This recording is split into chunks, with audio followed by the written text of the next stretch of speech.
masakra tragjike e planit.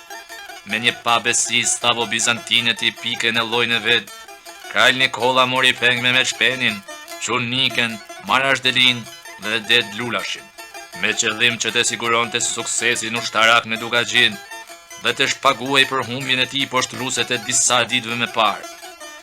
Ai tha: "Njëri nga ju të shkojë t'ju tregoj atyre të çmendurve se një pushke vetme krisi kundër forcave të mia, ndërsa këtyre prirësave që unë kam këtu, do hapus qafen si gjetit në trung." Mendimi i tyre ishte të shkonte deda, t'u çonte lajmin. Me Meçpeni i tha dedës: "Ti je djalë i ri dhe ke jetën përpara, ndërsa ne kemi ngrënë livallin Bajagi.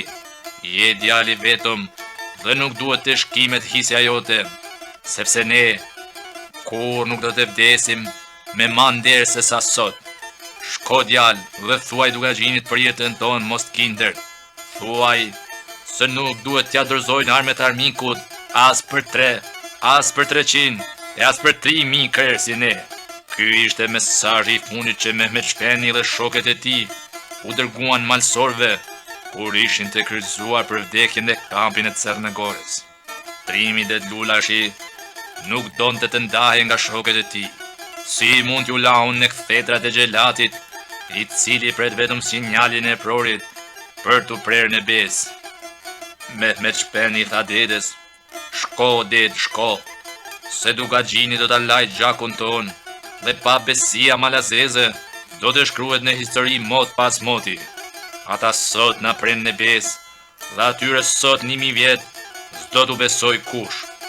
Vrasja me Meçpenit, Çurnikës, Marashdelis ishte vetëm fillimi i masakrës tragjike të planit natën e 15 korrikut të vitit 1915.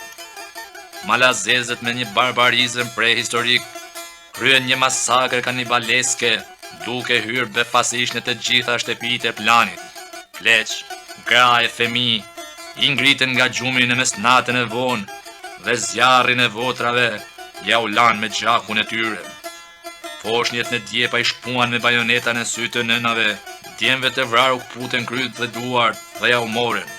79 persona u masakruan për një natë të vetme.